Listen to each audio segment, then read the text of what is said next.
Make sure you don't miss a thing. Go to starzology.com/newsletter and sign up.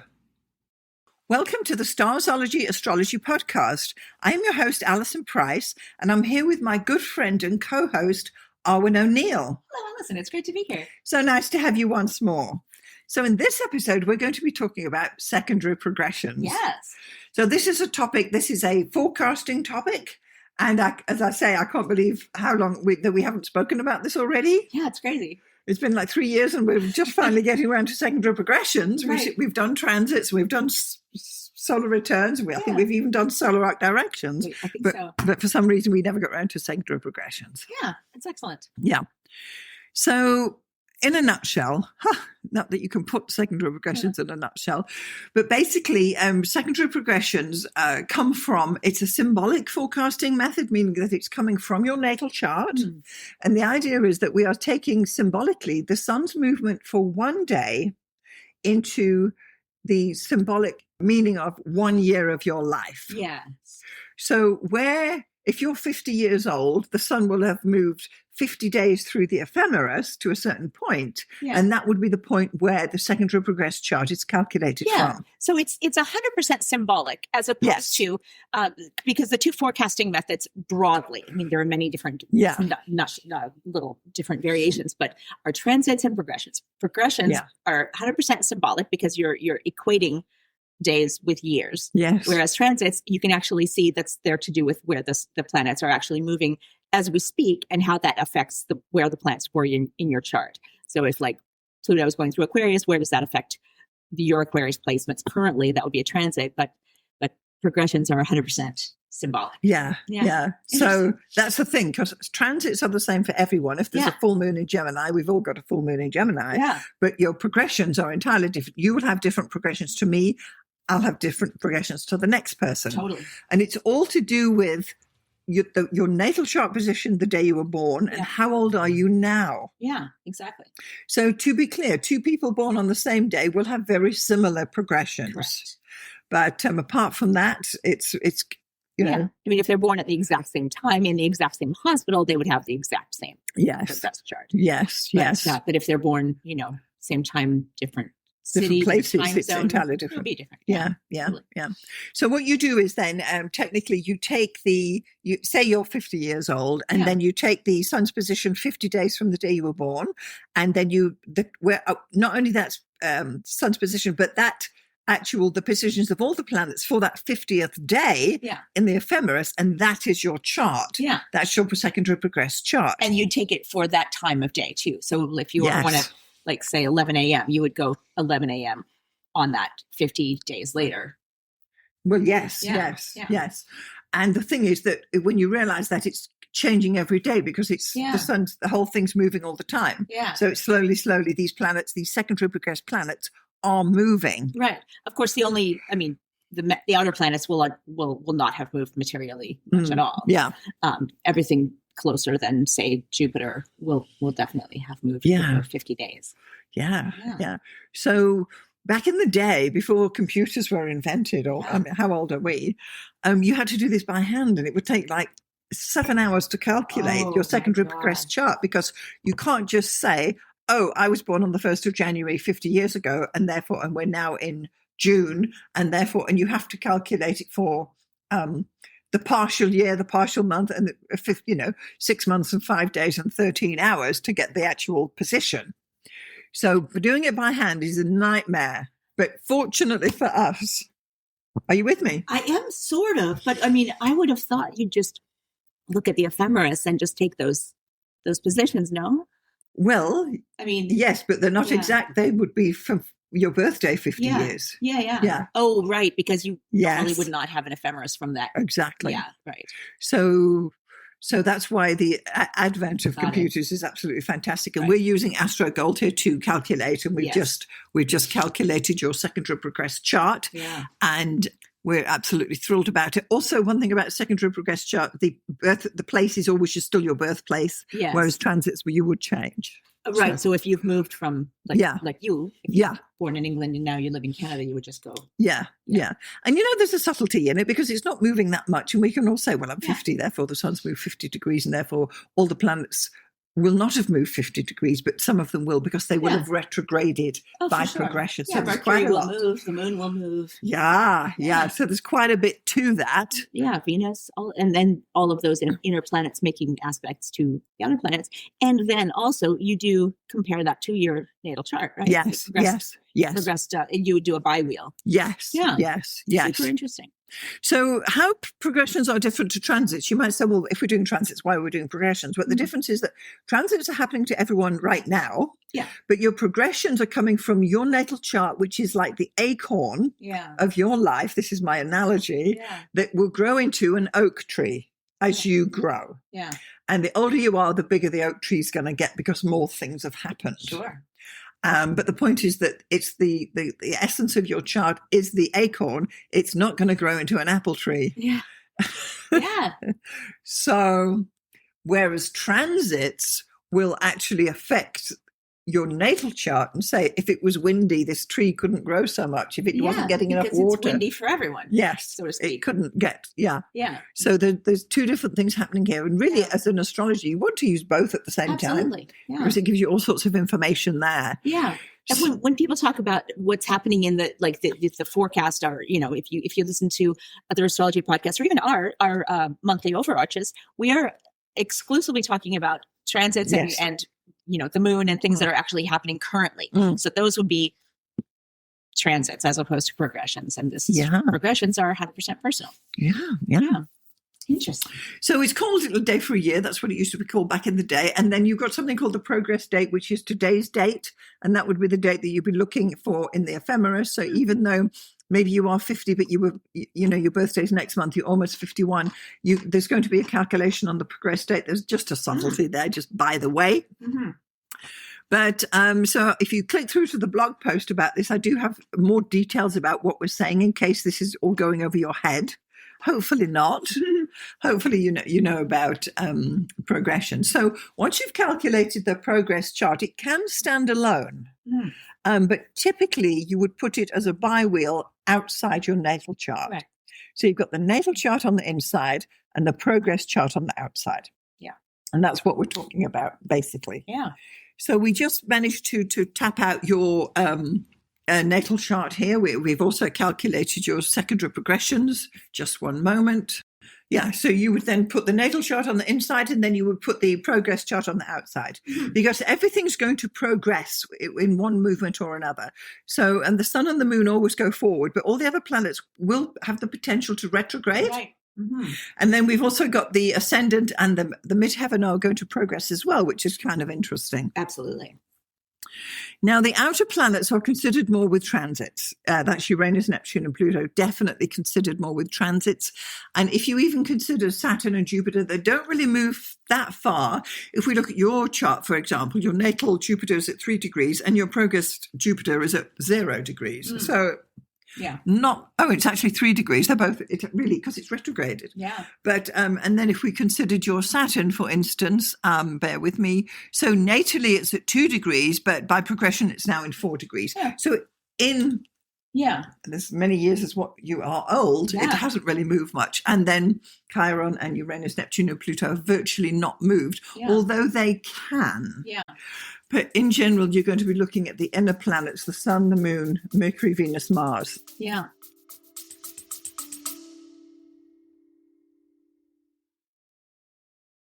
If you are a returning listener and enjoying the Starzology podcast, supporting the show is always appreciated. It helps us continue producing episodes and covers the costs involved in keeping the podcast online. There's a link in the show notes. I would think if you were born with Pluto in Scorpio, for example, where it's moving the fastest because it's got such an elliptical orbit, that maybe someone who was born in that Pluto in Scorpio generation, their Pluto would have moved more in 50 some years. Yeah. Could have been. Yeah. For example, with your Pluto, we've got it there at 3 degrees. And by progression, it's now at 5 degrees. In 50 something years, it's moved 2 degrees, which is slim pickings. Yeah. Uranus has moved 3 degrees, which is not much. Mm. And then Neptune went from 4 in your birth chart to 5. So, Yeah. however, they can retrograde back and forth and also change signs and change houses. And Right. that is critical with progressions. Yeah, totally. Yeah. Interesting. So are we making sense so far, do you think? Definitely. Okay. So yeah. It makes a lot more sense when you look at it. When you look at the most chart. things do Yeah. with astrology. Yeah. And Chiron's going nowhere. That's definitely going nowhere. So, yeah. So anyway, now the progress retrograde is very interesting because if you have a planet that's retrograde in your birth chart, such as you do, you've got Jupiter retrograde, we can see by progression that it's actually at some point stationed and went direct. And it's now direct, which is a good thing. Mm-hmm. And your Mars, for example, is direct in your birth chart, but at some point it stationed retrograde. It's now retrograde by progression. Interesting. So these are things that we're looking for as well. Yeah. Whereas Pluto hasn't, Uranus hasn't, and Neptune hasn't. And then Jupiter definitely has. And Saturn too. Saturn was direct in your natal chart and it's now retrograde in your... Wow. Yeah. So is that something where you'd want to look at how many different things are retrograde in the progress chart, and you would maybe interpret that as periods of stagnation or periods of retrospective? Correct. Yeah. So what you're really looking for, if we are going to be forecasting for 12 months ahead with a client, which is typically what one would do, you would do a 12-month forecast. We would want to say to ourselves, are any of these planets going to station retrograde in the next 12 months? Right. And or are any of these planets going to change sign or change house? So for a planet to change signs, it needs to be at kind of 29 something or other, and it may then change sign. But they can change houses too. And the year it changes house is important. Right. So similar to transits of outer planets, like if Pluto is going into your 7th house and you want to know that because it'll be there for years. Yeah. Well, years. And it's going to linger for that 12-month period. So at some point, your Saturn went from the 8th house into your 9th house. And we don't know what year that was just by looking here. Right. We'd have to dig deeper to find out exactly when that occurred. Right. And not only did Saturn then change house, it then at some point got to its station and is starting to move back. Yeah. And it may, by the end of your life, move back again into the 8th house. Interesting. Yeah. Questions? I have a question and a comment. So Good. I would we can probably get into this a little bit later, but we can progress, not a synastry chart because that's just when you compare charts, but when you do what is it called? I can't remember the other relationship chart where you actually... Davison. Yeah, the Davison chart where you actually create a new chart. You can progress them both. You can progress a composite too. Composite, that's the word. Yeah, so for composite, Davison is just a different form of composite chart. But you can progress composite charts. And that's fascinating. Yes. And I did that for my partner and I, but I also did a comparison of our progress charts at the day we met. Yes. Because his ascendant is like 25 Libra-ish. Right. He's 9 years older than me. Right. And my ascendant is at 2 degrees Scorpio. So I was wondering because at some point they're going to converge. Yes. And they converged right around the time we met, the year we met. Literally, our ascendants had converged, which is hilarious. Well, yeah. I think. This is it. This is it. Yeah. This is it. Let's talk a bit about the ascendant. Yeah. So, progressed ascendants, that's one of my favorite things about progressions. Exactly. Yeah. So with your natal chart, you've got your ascendant at 2 degrees Scorpio. So it's because it's going to move forward. The ascendant doesn't retrograde either. Yeah. So what we find here now, looking at your chart, that your ascendant is actually now in Sagittarius. Right. So it's gone all the way through Scorpio. Yeah.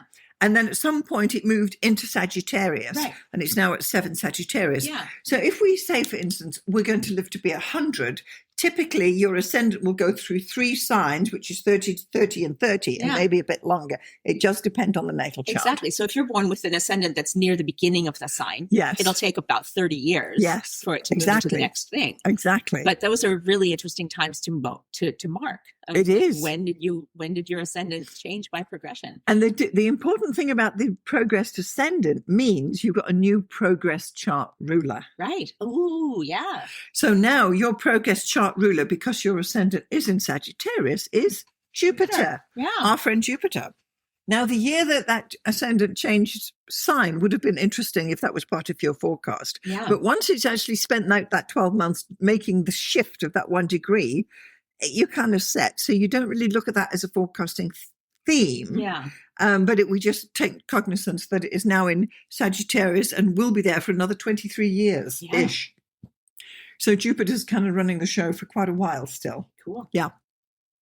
And then, of course, you want to look at then what is the condition of this Jupiter. And we now, as we said earlier, it was retrograde. It's now direct. So good news there. Mm-hmm. Again, we would have to go and find out exactly when these actual movements occurred. But let's start at the moon. Okay, so your progress moon is a very, very popular forecasting period because the moon moves so quickly. It takes about 29 years to go around the chart. Therefore, it takes about 29 years for the progress moon to go around the chart. So again, if you're going to live to be 100, it's going to go at least 3 times round your chart. Mm-hmm. And that gives us the progressed moon. And it will change signs and house more frequently than the other planets. That's why it's a very important significator in the progress chart. Yeah, totally. So natally, your moon is in Virgo in the 10th house, and by progression, which it's gone trotting around the chart a couple of times, and we now find that the moon has just crossed the midheaven, and it's now in your 10th house. Ooh. So that, it's already... Yeah, my moon's always been in my 10th house, but it's right now at the midheaven. But it's coming round because it's coming round for its second hit coming round. Wow, cool. Yeah. So at some point it would have probably, I don't know. It's gone through the whole zodiac. Twice at this point. Yeah. So at this point, there would have been a time probably 8 months ago. Yeah. I'm just stabbing in the dark here, where it crossed your midheaven. And we would say, 8 months ago, how was the career going? Oh, yeah. Blah, blah, blah, this and that. Right. And that's what you're concerned with. Yes. Yeah.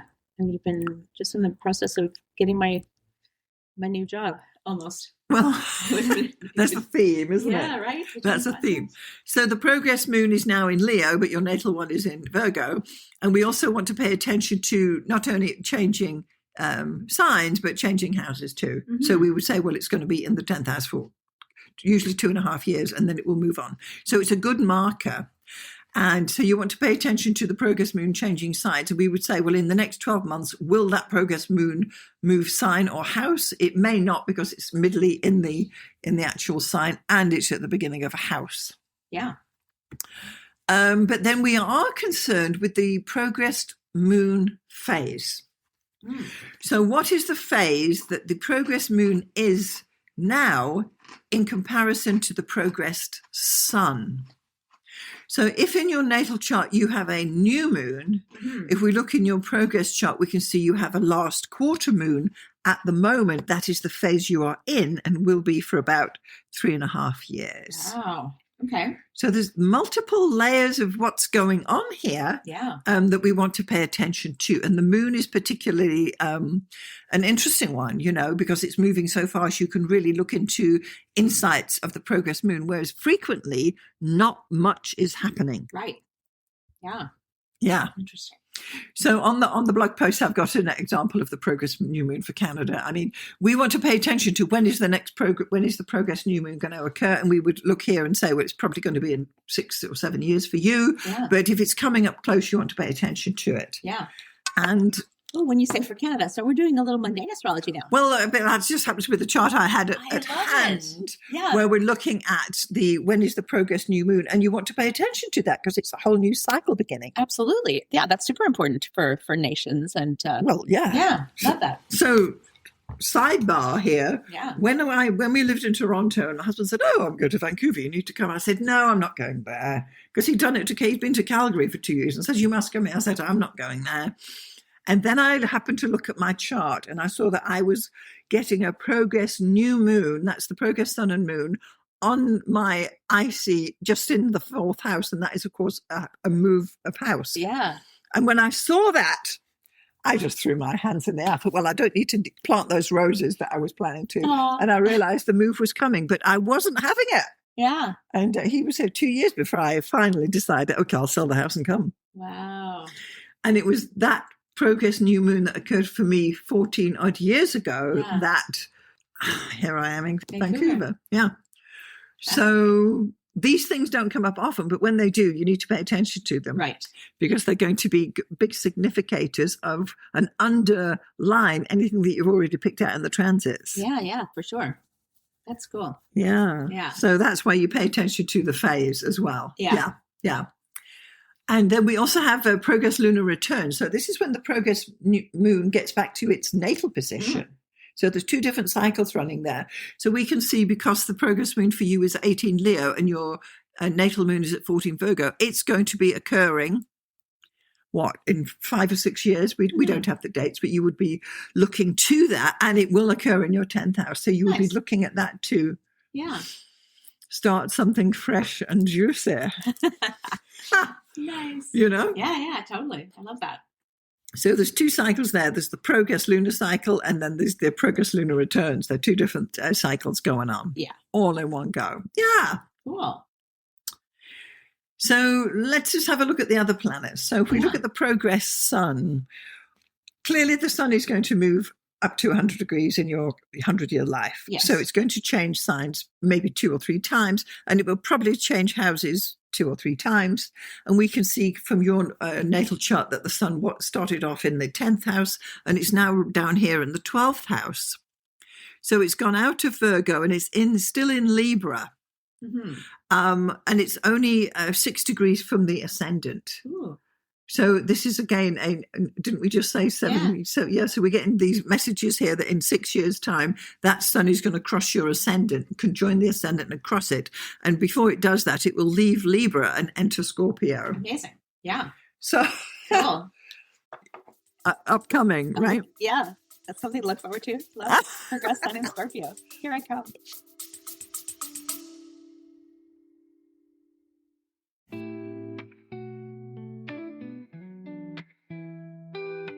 This episode is brought to you by New Moon Wishing, a self-care guidebook for wishful thinkers. Please see the link in the show notes.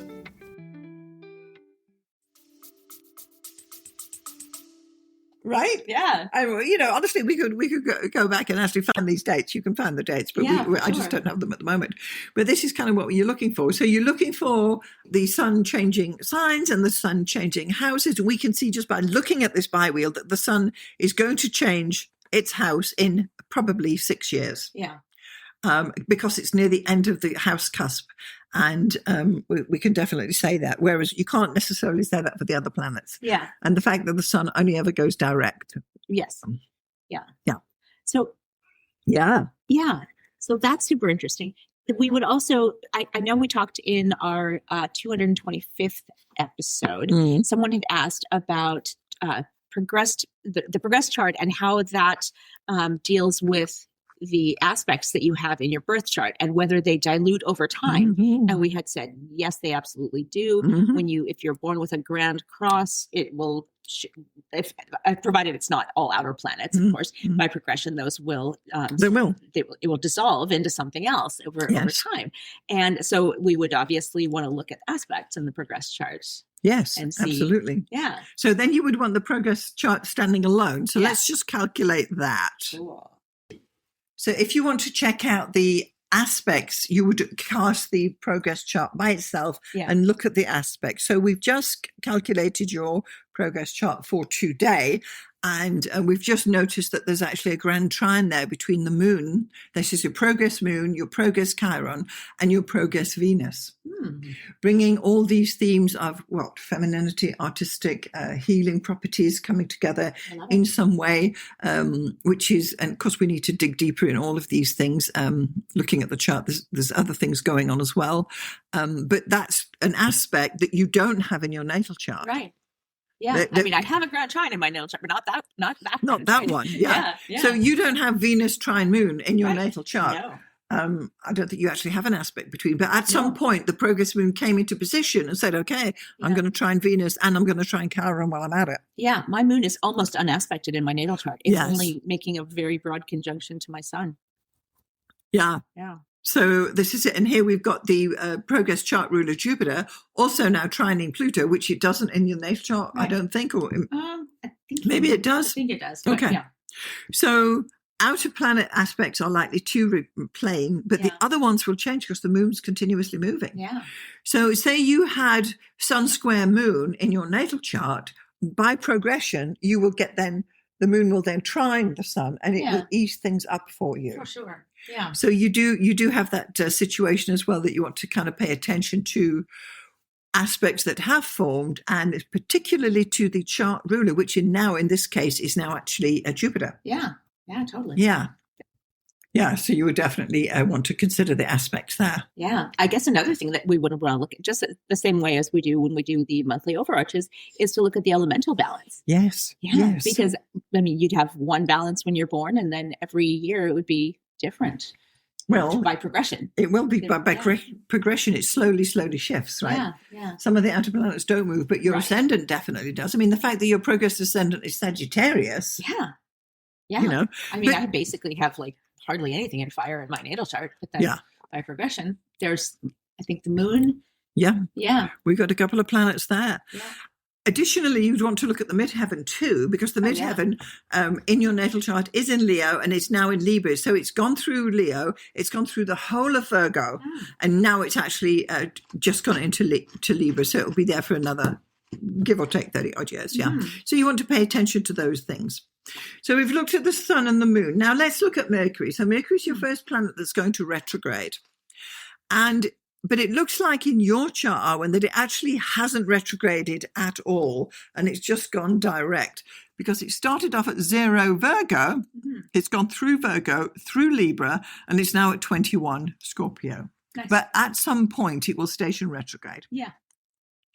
Now, Mercury retrograde by progression is interesting. If you have Mercury retrograde in your natal chart and if your kid has it, and they go to school, it's going to be a struggle to learn. And then one year, suddenly they get it. And that's generally the year when Mercury stations direct and it starts, and suddenly, everything becomes clearer. Yeah. They can write, they can comprehend, they can do their numbers, because Mercury is all about what the teacher wants from you. You've got to be able to write your name and add 2 and 2 together and work things out and talk in front of the class. And if you've got that retrograde Mercury during the school years, it's challenging. Yeah, that's a light at the end of the tunnel for it sure. It is. And of course the downside is that if Mercury is direct in your natal chart, it may go retrograde whilst you are still in school. Right. So when we get to be adults, we can overcome these problems. We can just cover it up that we can't spell. But kids at spell school, check, whatever. Yeah. But kids at school necessarily can't always do that. So that's an interesting. And there was a woman wrote a book about, I can't remember the name, but I'll put a link in the show notes about Mercury and school-going kids, and that's fascinating. How the astrologer can say, yes, but next year we can see that things are going to ease up for this kid. But in the meantime, it needs remedial attention, it needs spelling, it needs this and that support whilst Mercury's retrograde. Right. Wow. I know. You see, because Mercury can be retrograde for 28 years because it's, Yeah. That's crazy. Yeah. So that's the Mercury story there. Then if we look at Venus, now Venus too will retrograde, and that can retrograde for 42 days, so i.e. 42 years. Right. And interestingly, in my natal chart, I have Venus stationed retrograde the day I was born. So the first 42 years of my life, Venus was retrograde. And it was only as I turned 42, 43, suddenly, wow, I can tap better into this Venus thing of love and art and social skills. Whereas prior to that, it wasn't. It was a battle. Wow, that's really cool. That was a tough one. When astrologically, when I learned this, I thought, oh no, look at that. I don't want that in my chart. And yet there it was. Yeah.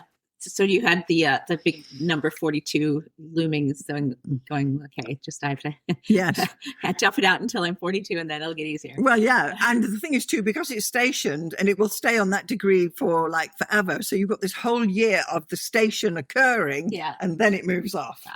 So tricky. But if you're a good astrologer, you'll catch all these things. Right. And if people are saying, I want to get married or something, that would be an indicator too of moving things forward in the love life. Fascinating. Or the finances or the social skills or the art or whatever it is. Yeah.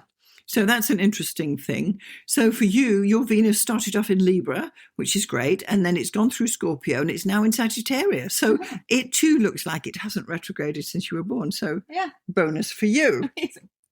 Yeah. Because we never know what we're going to see when we look at these charts, right? Yeah, totally. Yeah, and what about Mars? Here we have our Mars, Ferdinand the Bull. Yes. So natally, Mars in Taurus. Yeah, natally you've got Mars at 5 degrees Taurus direct, and at some point it turned retrograde.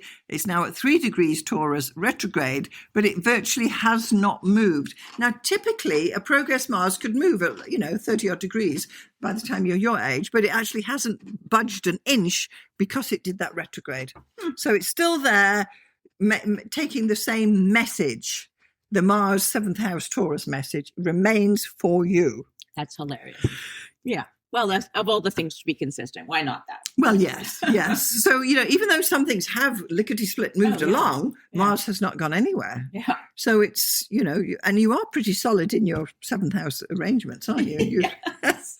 You know what I mean? The same person for 28 years. Wow. Yeah. So there you are. Yep. Say no more. Yep. And because Mars is there at 3 degrees and your descendant is at 2 degrees, we would want to check in the ephemeris, is it going to go back into your 6th house, which would then add to a lot more work and productivity and busyness and morning rituals and 6th house stuff going on. But that is not quite there yet. But if you were my client, I'd be checking when is that happening, because it's 1 degree from the cusp. Wow. Yeah. Yeah. So you've got that going then. So then, basically it'll be there in my 6th house for the rest of my life. Yes. Progress Mars. Yes. Until it then stations direct and moves back. You see, we don't know when that is. Yeah. It may not actually get to your 6th house depending when it goes direct. So that's why you have to check. Right, of course. Yeah. You can't tell by just looking. Yeah. But you think you can when you start off. Right. Oh, this is a piece of cake. And it's not like Mercury where it spends exactly 3 weeks retrograde. Every time. It's Mars is weird that way. Right? Yeah. So and then after Mars, the next planet out is then Jupiter. We did speak about this. So natally, you've got it at 3 degrees Aquarius, 3rd house retrograde. It is now 3 degrees Aquarius, 3rd house direct. Nothing is happening there. So that's basically giving the same message to you because it's maintaining the aspects as well. Yeah. The Saturn we did speak about, your Saturn went from your 8th house into your 9th house, and it may now retrograde back into your 8th house. Again, you've got to check. Yeah. When is it going to do that station? And we don't know, interestingly. And then if we look at Uranus, for example, because why wouldn't we? We're right here. So natally, you've got it at 20 Libra, and it's now 23. So really not much is going on there, although it has recently conjoined your progress sun, which is kind of interesting. Yeah. That's probably when we started the podcast 3 years ago, right? Yeah, when the sun conjoined that to Uranus there. So that's not going anywhere. And then Neptune is same place, 4 degrees Sag. It's now 5 degrees Sag, 2nd house. There it is. Yeah, still. And Pluto's gone from 3 to 5, still in the 9th house, and will probably remain there, honestly, for all of your life. Yeah. Chiron's not much is happening either. It was retrograde when you were born at 20. It's now still retrograde at 18. So it's moved 2 degrees in your lifetime. It's really not much. Yeah, still in the 6th house. Yeah. So there's quite a bit kind of going on there. And what you're really looking for is planets changing sign and changing house and changing direction in the next 12 months. And apart from that, you ignore it because it's been there so long. It's background noise. Yeah, for sure. So cool. It kind of is, right? So for you, I would want to immediately check when the sun's going to cross this ascendant because that's important. Right. You're going to go from the dark, not that you think you're in the dark, but into the light. Yeah. So from the dark of the 12th house into the light of the 1st house. And that's kind of an important one. For sure. Yeah, that's awesome. So you would check these things by looking. You can get your computer to do it, or you can just look in the ephemeris. You can get the computer to do it and just see, is any of these going to make a change? And if so, which month is that happening? Because you need to focus in on it. Yeah. Because it will be reinforcing something that's going on in the transits as well. Yeah. Right? So there is another technique that some astrologers use, and they're called converse progressions. Oh, okay. So that means that you don't calculate forward from your time of birth, you calculate backwards. What? So you can calculate 50 years into the past, and that would be your converse progress chart. And Sonify will calculate it for you. Okay, so 50 days, Pax. Yeah. Yeah. Huh. And what would be just because you can? It's another way of looking at it and saying, what am I missing here? Let me give that some consideration. Personally, I don't do it, but I mention it in passing because we want to, Sure. There might be some astrologers out there listening who actually do it and swear by it. And why not? I just don't, because how much time does one have? Right. But anyway, so you've got that as well, which is just, by the way. Yeah. Clearly, it needs more research. Someone needs to go and do the research and write the book on that. Yeah. That reminds me a little bit of those the pre-birth eclipses. Oh, the prenatal eclipse. We must do an episode. We should do an episode on that. Absolutely, sure. yeah. That's an interesting one. I'll make a note because prenatal. Yeah, that's the word. Prenatal eclipses. Yeah. Yeah. And the other interesting thing about progressions is, of course, our favorite dispositor tree, because that changes every time a planet changes sign. Your dispositor tree changes. Right. So I know in your birth chart you've got Mercury in Virgo and Venus in Libra, but of course they are not in those signs anymore. Right. So the whole dispositor tree has shifted, and that's the one you're living with now. Oh, that's crazy. So even though some of the outer planets have stayed the same, clearly you've got the Sun is in Libra, and and Venus is in Sagittarius, Jupiter's in Aquarius, where's Saturn's in Cancer, and on it goes. Where's the Moon in Leo? So you've got that circle there. I can see it right now. A committee dispositor tree of Sun, Venus, Jupiter, Saturn, and the Moon are the usual suspects for the time being. So could we just extrapolate from that? Because we like in the dispositor tree, when you end up with one planet that is kind of ruling them all, you can say that that's like the most important planet. The final dispositor. Yeah, that's a super important thing. And in my chart, we had discovered that I have two in my natal chart, which would be Mercury and Venus. Correct. And we were talking about how that is very much like my personality, because there's the wordy, talkative, side, and then the fashiony, pink hair, blah blah blah Venus side, with the burlesque and whatnot, and the art. But could we say then that by progression, now that I have a committee, I'm going through a kind of more well-rounded or diffuse part of my life? This is what I call, when you've got a committee, you've got 5 planets. It's the usual suspects. So it's like these 5 planets are sitting up your boardroom table saying, okay, Arwynne, I think we're going to do this. And the Sun says this, and Saturn says that, and Venus says, and you are giving not a more direct that you have with the final dispositor, but you're giving a more nuanced view about, and you're giving consideration to perhaps even other people's points of view that maybe you didn't when you were younger. Very much so.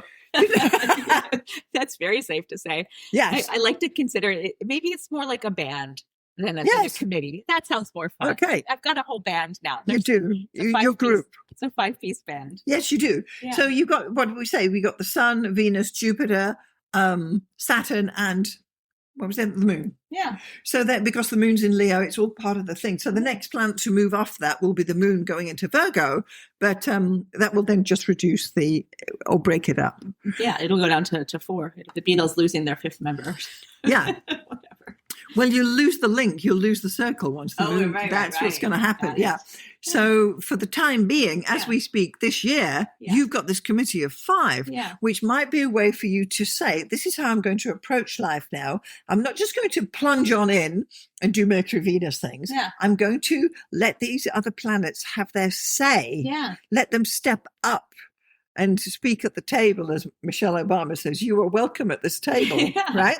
Yeah. And give them a chance to participate in your life, which maybe you hadn't in the past. Very cool. Yeah. I think that's definitely true. Yeah. I like that. Oh, good. Yeah. Now I'm curious about your progress chart. Yes. Well, yes. Yeah, so just having a quick look at my progress chart. Remember I said 14 years ago I had the progress new moon? Well, here we are 14 years later in Vancouver, and I'm now getting the progressed full moon. Ooh. Because what's happened is that my progress sun is now at 22 Libra and my progress moon is at 25. So like a couple of months ago, earlier this year, I think it was February, I got my progress full moon when the moon opposed the sun. Wow. And that was the 14-year mark for Vancouver. Oh, cool. And it's happening in the 10th house, and I had a bit of a change of direction of career-wise there, and which we'll talk about another day. But anyway, and there's been a subtle shift there of a new way of expressing things. Yeah. And then I also had in my lifetime, I've had Jupiter change signs because it was quite at the end of Scorpio, and it's now in Sagittarius where it's far better. Yeah. Which is far better placed. And, there's quite a bit. Saturn hasn't moved. Chiron hasn't moved. Pluto hasn't budged. Uranus has stayed put. Venus had retrograde and it's now working its way back, but it's still not there at all. And then Mars has moved from Virgo into Libra. So it has moved about 30-something degrees, but not that much. Neptune hasn't gone anywhere. And, of course, as I said, my moon is now at the full moon phase, which is the most interesting thing for me by progression for this year, 2026, that I had this progress full moon where I'm seeing, because when you've got the full moon, you've got the full light of the moon. So you could see everything in clarity and warts and all. And you look at your thing and you say, well, I can see all this. Can I accept it? And what am I going to jettison? And what am I going to take with me forward? And that's what you see at the culmination of these moons. Right. And I've had quite a rehash this year about trying to sort things out. So for the 2026, that's my biggest movement that's going on there. That's very cool. It is. Yeah. It's a big marker that I can't believe I've been here 14 years. And I was in the elevator with some people that they said, how long have you lived in this building? I said, 14 years. I thought, yeah. Nice. They were visiting somebody. Apparently there's somebody new on my floor. I didn't know they were there. Never heard of them. Don't know who they are because they said, what apartment are they in? I said, I'm sorry, I don't know who they are. Yeah. That's the nature of our building, right? It is, yeah. Most urban apartment buildings are kind of that way. You know a few people.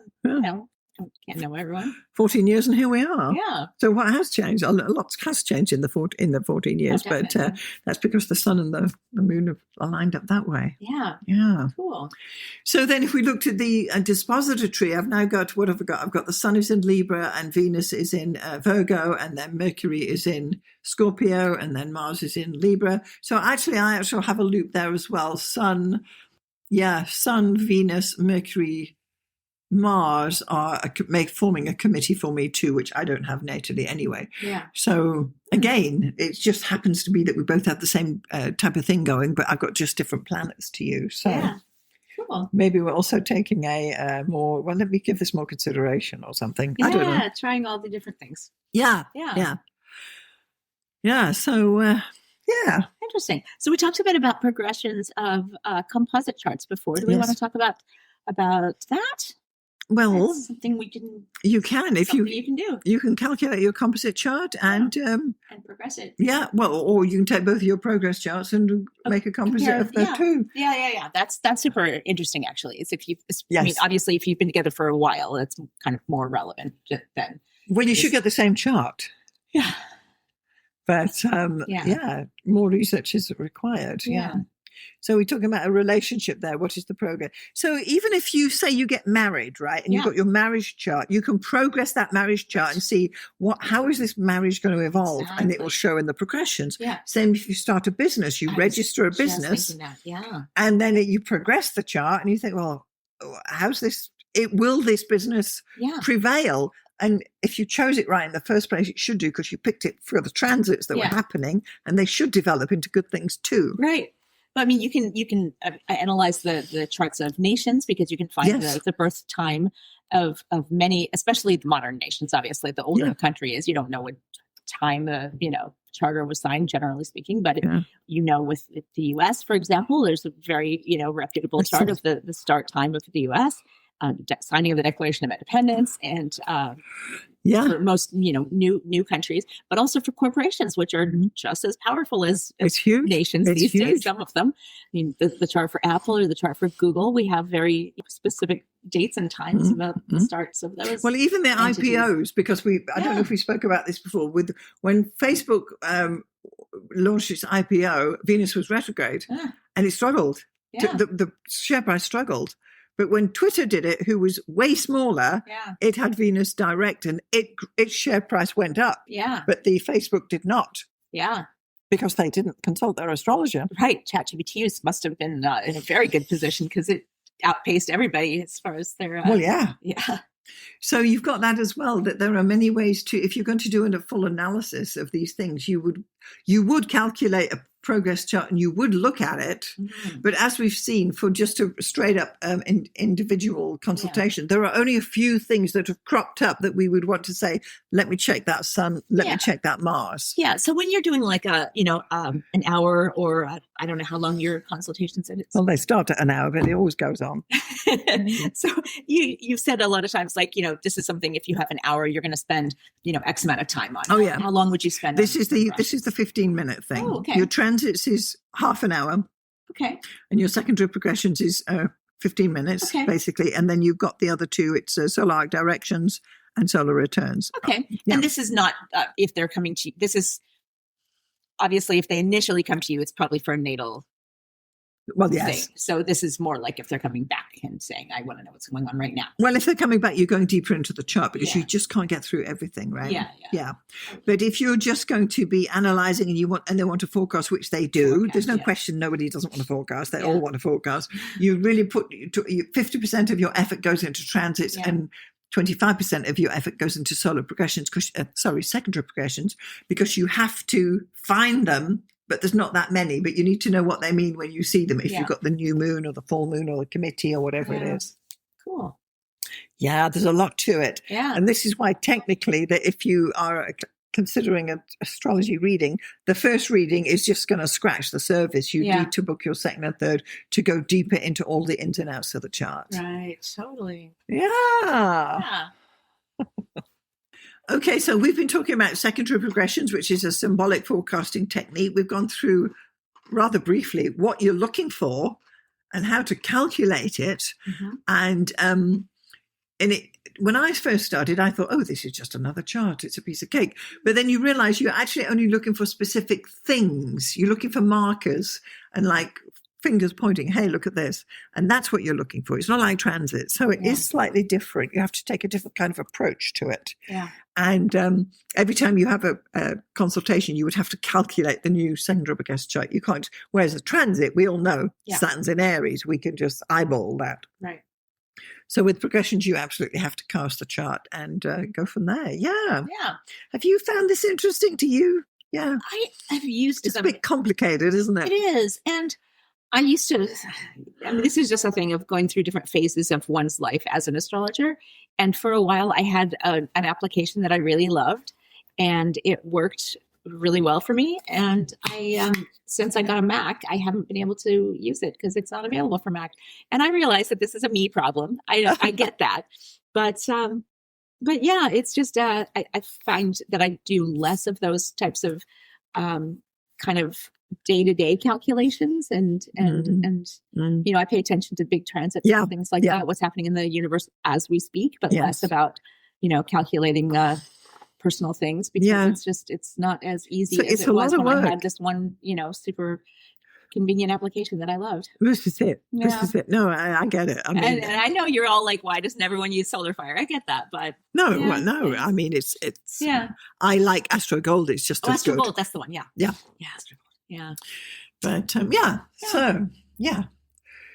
So if you have found value in this episode, please do consider sharing it with anybody who'd be interested. Make sure to be getting our newsletter, and you can sign up at starzology.com/newsletter. Also, make sure you're getting Arwynne's newsletter, and we can find Arwynne at mspink.net, MSPINK, and I send out my newsletter every Saturday. Fantastic. Yeah. So make sure to like and give us a thumbs up on all of our... Give us a positive review. Give us 5 stars. We love that. And we'd love to hear from you. If you've got any questions, you can email us at starzology@gmail.com. Do it. Fantastic. Well, Arwynne, thank you so much for joining me again today. Thank you. And thanks for joining us, everyone. We'll see you next time. We'll see you next time.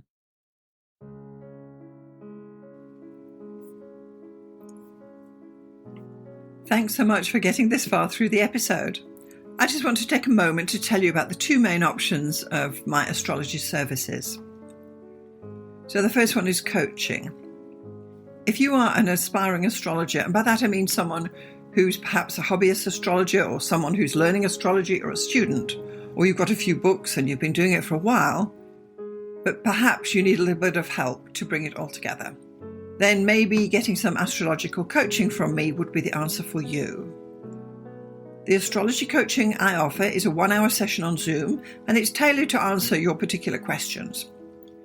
For example, if you have issues with natal chart readings, we can go there. Or if you're having problems working with your forecasting, we can go there. Or even basic astrology stuff, or even getting yourself organized for your astrology business. The idea is that astrological coaching will answer your particular questions. It's tailored specifically to you and where you are in your astrological journey. And I'm happy to help you out with some guidance about how you can get going, what to focus on, and what to dismiss. So that would be the astrological coaching for people trying to learn astrology. The second astrological service I offer is consultations. So this is for someone who perhaps doesn't know anything about astrology, but they just want to have their chart read or get their chart done. Call it what you will. So once more, this is a 1-hour consultation over Zoom.